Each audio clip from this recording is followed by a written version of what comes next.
Well, hey, thank you for joining me on the last day of the event. I appreciate you taking the time, especially after lunch, and hopefully I don't put you to sleep.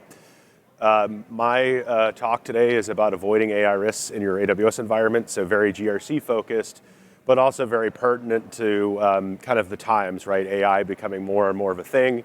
I think every session must have had AI in it some way or another at the event, and so really glad to spend my time with you. So a little about yours truly. I won't read this to you. I will say something kind of funny, hopefully.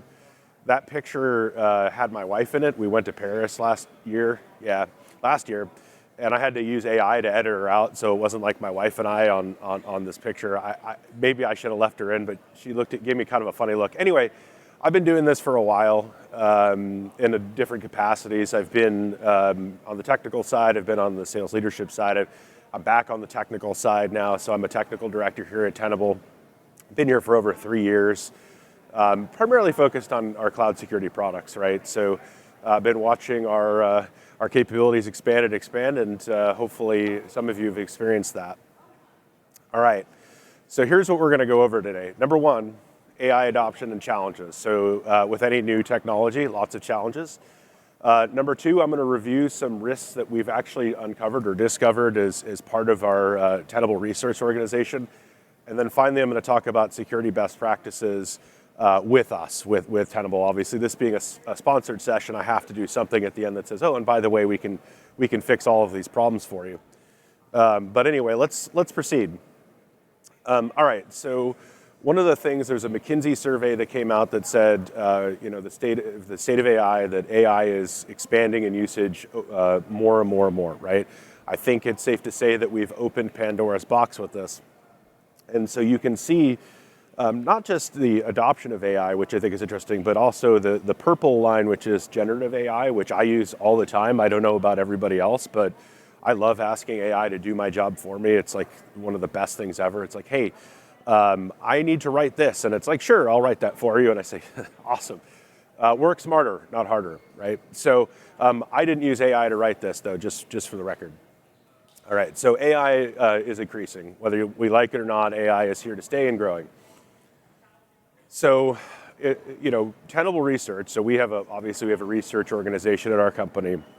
We conducted an analysis of our customer base and our workloads across all of the cloud environments that we cover, right? And we kind of took a look at who's using what, and we can see there's a lot of, like a really high percentage of customers that are using AI in their environment in one shape or another. And obviously there's other clouds on here, but Bedrock's on there, SageMaker's on there.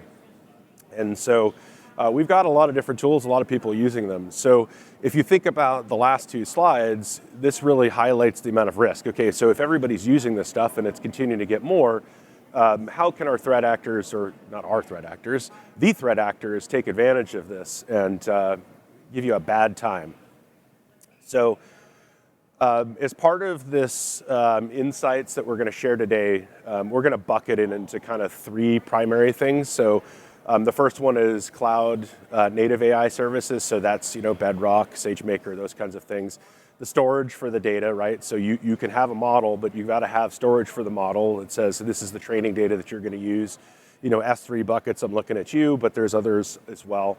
And then also there's lots of libraries involved, in open source libraries and maybe internal libraries that are getting written to consume or interface with that data in one shape or another. You can't just throw a model and some data and just say you're good. There's a lot of in-between work that you've got to do to make that work. So let's start with some trends.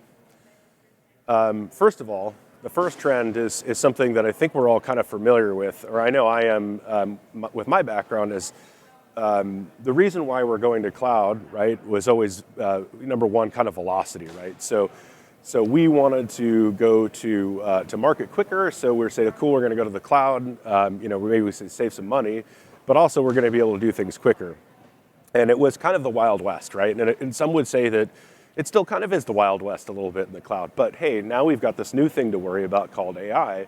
And it's a kind of a gold rush, right, for companies, because there's a lot of things you can solve with AI. Like, for example, having me write all my stuff for me, like, that's awesome. I've solved that problem. But interfaces on top of documentation or API calls or whatever it is, there's a rush to do this because there's such value that can be gained from AI, but with that comes risk, right? And as we've seen in the past, if you try to speed through that stuff and not really think about a security architecture ahead of time, what's going to end up happening is you're going to bypass it in the rush to get it out there, right?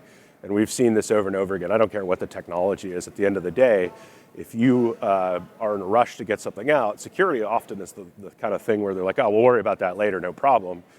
It's just kind of like the joke about there's no such thing as a testing environment, right? Once it's live, it's in production. So really need to be careful. All right, so we've identified a number of different risks. One is critical vulnerabilities, which have not gone away, and I'm going to talk about that. It actually gets kind of interesting. The other one is public access. So public access to models, public access to kind of your learning data, public access to APIs, whatever. Also, in addition to that, excessive permissions. So maybe your users have too much access to your learning data. Maybe your models have too much access to internal company data that it shouldn't, because the last thing you want your model to do is go learning on your HR system, for example, and then start spewing out HR records to your customers in a chatbot. And I'm kind of joking, but in theory, it could happen, right? Like you could have a leak that way, and it has happened in the past, maybe not so extreme. And then finally, there's always the classic other misconfigurations that can happen in the cloud, of which there are many to be said, that's for sure. All right, so let's talk about AI-specific vulnerabilities. So we found that 70% of all AI workloads had some sort of vulnerable package versus roughly about 50% non-AI workloads, which I think is really interesting. What that implies is that for some reason, if it's got AI on it, if there's something that's using AI or consuming AI or whatever is on that machine or instance, that there's higher likelihood for it to actually be vulnerable, right? And that could be a lot of things. I think there's a lot of newness to this stuff, so libraries are relatively new. There's a lot of unremediated vulnerabilities, and everybody's working as fast as they can to do it. And it's a lot of open source software, and I love open source software. I use it all the time, but you've got to rely on your upstream or downstream to handle that. And obviously, supply chain attacks or those kinds of things can make it a lot more difficult as well. And at the end of the day, like the worst thing that can happen is your training data gets stolen. So imagine your entire data sets get owned, or maybe even worse is that they get tainted, right? So somebody goes in there and starts changing things, and now all of a sudden, instead of helping your customers, it tells them to go do something else, right? Or I don't know, send us Bitcoin or whatever.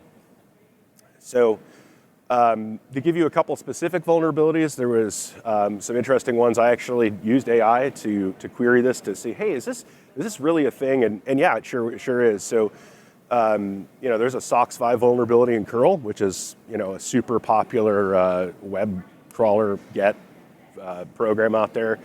And it didn't get patched for a pretty long time. And in a lot of cloud workloads, it's there for a variety of reasons. Maybe it's being used to fetch data.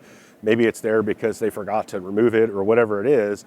But at the end of the day, that could be exploited to gain unauthorized access to the box that's running that stuff, and then extracting model data, and then again tampering with your training, right? And so poisoning what it reports. And I think again there's a lot of danger and a lot of risk around that. And that's all down to one vulnerability. There's another one that I won't try to pronounce. I did try to use AI to tell it to me, and it was like, I don't really know. But it has to do with an outdated package. It's just I guess at the end of the day, if you look at this is no different than normal vulnerability management, right? They're vulnerable packages. It just so happens that now a vulnerable package has a much bigger impact. And so the takeaway, though, is that there are now new and unique vulnerabilities that can impact your organization in a different way than normal. Like an old vulnerability that wasn't AI related doesn't have as much of an impact potentially because it doesn't have access to training data. But again, I'll go back and say, it's just a vulnerability. A vulnerability is a vulnerability, and you do have to manage them like vulnerabilities at the end of the day. All right. So here's one that's kind of fun. So 14.3%, which is awfully specific, of training data storage had block public access to disabled, which means that the public can access that storage, right, for Bedrock. So it's a pretty big deal. I don't think I can think of any situation short of like, here's an example of something where you would want to do that, but it's pretty easy with like defaults and just not paying attention, or maybe I'm developing something to open that up. And so I think the risk to data is huge there. And what this ends up meaning is probably there's a lot of confidential data that's being extracted or exfiltrated from those models, because if they find it, and that's no good, right? And so if you're not familiar with Bedrock, that's generative AI, that's a AWS product, super cool stuff. All right. Next one. So data exposure risks in cloud AI workloads. So in Bedrock, 5% of organizations have at least one over-permissive bucket. If an attacker gains access to that storage bucket, they could steal your data, they can inject poison data, and they can delete or modify data sets, right? And so now you've got this, haywire, hallucinating AI that's spitting customer data and HR information out to chatbots, right, or whatever it is. I'm kind of making light of it, but again, I would say that there is risk, right? There is potential for that, and there have been cases in the past where that's happened through prompt engineering. But anyway, cool. So here's another finding that we found. So 90% of organizations left SageMaker with root access enabled. That's never a good practice, doesn't matter what you're doing. But with root access, users can edit or delete system critical files, including those that contribute to AI models, and install unauthorized software and modify environmental components. So you can go in there and add or remove packages, change things around, essentially own the box. And because AI models are particularly sensitive or built on particularly sensitive proprietary data, obviously there's a lot of risks, and I just sound like a broken record, but exposing this data could be devastating to your organization. I think you're getting a trend here, like AI could be great, but could be bad as well if not taken care of, and security not taken seriously. So you really have to treat your training data as your crown jewels. You can't just toss it in a bucket somewhere and hope that nobody accesses it or modifies it, and that those aren't vulnerable or exposed. Cool. All right, so let's talk a little bit about best practices. So this is the classic best practice. You can't secure what you don't see. So one of the biggest things that we see in cloud security is tell me what I've got. It's not even like tell me what to fix. It's I've got all of these resources sitting out in AWS, and I don't know what I've got, and people are spinning up things all the time, and things are getting modified, and I don't know what it is. It's the same thing with AI workloads, and especially now that it's new and everybody wants to do this gold rush, I was saying, what ends up happening is people are spinning this stuff up just to play with it, and maybe pointing it to something like your crown jewels and saying, yeah, it'll be fine. Meanwhile, they've left the door open, either a public bucket or whatever it is to the universe to see. And so the first thing you really need to do is figure out what you've got and where it is. And there are tools for that.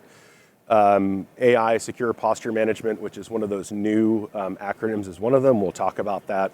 But there's also other security products. All right, now, applying least privilege access controls. This is not a new concept, I hope. This is something that we should be doing anyway, which is if it doesn't need access to something, it shouldn't have access. Permission should be granted on an as-needed basis and removed if they're not required. And overprivileged accounts are probably one of the biggest security gaps in any workload, not just AI workloads. And so limiting access to those models is the way to do it. I guess zero trust would be the word here, but I'm not sure if I really buy into zero trust. That's a lot harder than it sounds. But anyway, be careful. Just limit access. All right.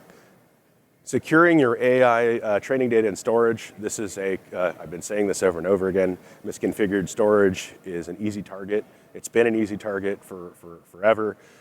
Remember the DeepSeek leak? It exposed sensitive data. There you go. Chat history, secret keys, backend details. I know I've accidentally pasted stuff into AI before. I'm like, ooh, I wish I could take that back. And there's no deleting on the internet, as a lot of people have found out the hard way, right? So always enforce strict access policies and disable public sharing of AI-related data. What that means is like you don't really want to have people share your data with, not through AI, right? And your AI should filter that data and make sure that it's not responding. So you can do all sorts of constraints and things in AI to make sure that it's not barfing out data, but make sure that your models are secure, or your data is secure, excuse me. All right, prioritizing AI-specific vulnerability remediation. So there's no such thing as no vulnerabilities in any environment. I've never found one. I don't think I ever will. They just don't exist because it's just a game of whack-a-mole. There's a new vulnerability all the time that you need to solve, and you solve that one, and 30 seconds later, you've got another one to deal with, and that's traditional vulnerability management. But the point is that you should spend extra attention to AI workloads. Don't maybe bump those up in urgency or prioritization, right? So asset criticality high AI, right? Because that again could be a public interface to your model, to your data, to customer data, whatever it is, right? So implementing risk detection, finding unpatched CVEs, learning frameworks that should or shouldn't be there, like PyTorch or TensorFlow. Excuse me. However, I would say that security's goal isn't to get in the way of everybody. Like, you have to develop a strategy around what you're going to allow folks to do and what to use. And so I would do that, but remediating vulnerabilities is obviously a pretty important thing. All right, enforcing secure cloud configurations. So this goes beyond AI, and it gets into just general best practices in the cloud. Like you need to have secure configurations, no matter what you do, even if it's not touching AI.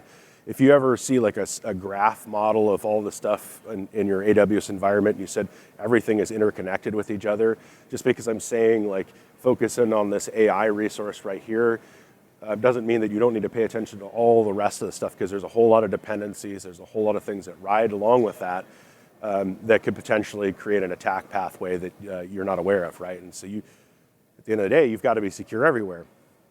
And boy, am I making your lives a lot more difficult, right? So that's a really big thing to ask. But again, if you were to prioritize something, focus in on the AI stuff, and then after that, secure cloud stuff. And of course, there's more, right?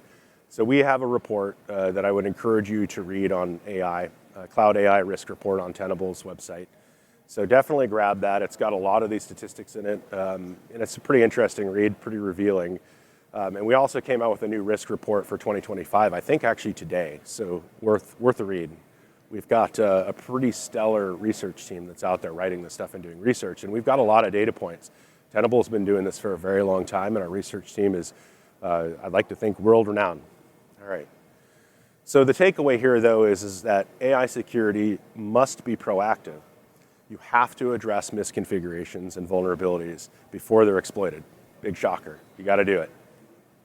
All right, so a little bit about what we do. And by the way, we're going to end early. There's no doubt. I'm not going to hit an hour, and I don't think anybody's going to be upset about that. But I will be over here down where you guys are to answer questions, because I'd love to have a conversation with you and sit down and talk. If you're interested, if you're not, that's fine too. But let's get a little bit into what Tenable does to fix this, because I just presented you with a whole bunch of problems and said good luck. That sounds hard, right? So I wouldn't be talking about it if I didn't have a solution for you. And I don't know if I'm supposed to do this. Show of hands, who uses Tenable right now? Yeah, fair number of folks. Cool, awesome. Yeah, so you may have heard of Tenable One. Tenable One is our overarching platform for exposure management, which it unifies vision across different areas of your environment, from OT to cloud to identity to vulnerability management. And parts of that are AI focused. So we've got, as I had mentioned before, AI security posture management, or AI SPM as it's called. And we also have something called AI Aware, which is that library detection, CV detection on workloads. So saying, okay, well, you've got these PyTorch libraries or whatever that are configured on this machine, and they're vulnerable. And so what we aim to do is give you a 360 view of your environment, including AI.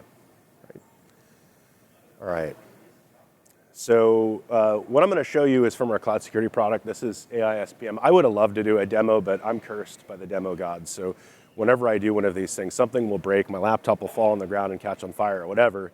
So I did some screenshots for you, but this is our cloud security product. And in here, first and foremost, it's going to give you a dashboard of things that are in there, but one of them it's going to give you is AI resources, which you can see up there with the number 43, right? So this is how many AI resources I have in my environment. Cool. If I go into there, now I can see different Bedrock resources in my inventory, so I can see what I've got. And then if I click into it a little bit more, I can find all of the misconfigurations, so things that are misconfigured or going wrong with it. So you can see, for example, I've got root access enabled like 90% of the world apparently. And then finally, we can show you a graph of how permissions are interrelated. So does this have access to something it shouldn't? What is Bedrock learning from? Does it have access to my HR data, that kind of stuff? And finally, it'll give you remediation advice, obviously. It's not just enough to point it out and say, hey, you've got a bunch of problems, and then not tell you how to fix it like I would have done with this presentation if I hadn't talked about this. All right, cool. Next up, we'll talk about AI Aware, which I gave you a sneak preview of, but essentially, this is essentially vulnerability management for AI vulnerability specifically on workloads. So we'll give you a whole lot of detail on what's installed. So you can see here, we've got PyTorch, which I like to pick on apparently, installed on an asset. So we can provide you recommendations on what to do with that, what versions you've got, what kind of vulnerabilities it has, and it's very specific and easy to filter on. So you can say, just give me all my AI vulnerabilities. You don't have to say, give me my vulnerabilities and sort through it. It's pretty easy to do and easy to remediate. And then I'd mentioned our world-class Tenable threat research team. So they spend a lot of time looking at AI threats, and we continually update AI threats all the time. And in fact, this page is accessible to anybody. You can look at it. But we find stuff all the time. Like for example, a new exposure comes out for DeepSeek. Okay, cool. We'll have something on there, and then we'll update our detection framework and start showing that. So we proactively find this stuff, so you don't have to go read it in the news and then figure out how to detect it. And that's pretty important. All right. Now we're going to zoom out from features now and then talk about cloud security and then also Tenable One a bit more. So Tenable One is, like I said, is an exposure management platform. It's AI powered, go figure, right? It unifies security visibility across your entire attack surface. So I mentioned OT, identity, cloud security, vulnerability management, and so on, as well as third-party products. So we can bring in third-party data and then ingest that and show you a view across other products that you might have in your environment to try to consolidate that data and show you something that matters and shows you risk across your again, entire attack surface, right? And so Tenable Cloud Security, which is the ISPM part, is a small part, but a very important part of Tenable One. And you see that like micro view in there with the orange hexagon. That's just that piece, and then we've got more hexagons for other products that have different capabilities. But to use an acronym, as much as I don't like it, it's a full CNAPP or Cloud Native Application Protection Platform, including AI. Cool. All right. And then zooming out finally, my last slide here. So we're going to zoom out to the macro level here. So we're the market leader in AI-powered exposure management. In fact, we pretty much invented exposure management, I believe. And so what it does, unifies visibility, gives you detail across all of your assets. It enriches that data with business context. So if we know how critical an asset is, or if it's an AI workload, for example, we'll surface that because it matters the most. And then finally give you actions. So it's not enough to just say, hey, again, here's all your problems, good luck. Here are the actions that you need to take to remediate that, and hopefully you learned something there. But I think that's pretty much it for me. So I really appreciate your time. That went pretty quick. I have to admit, you never know how fast it's going to go. So hopefully you enjoy your rest of your stay here in Philadelphia. And with that, I'll say thank you. All right.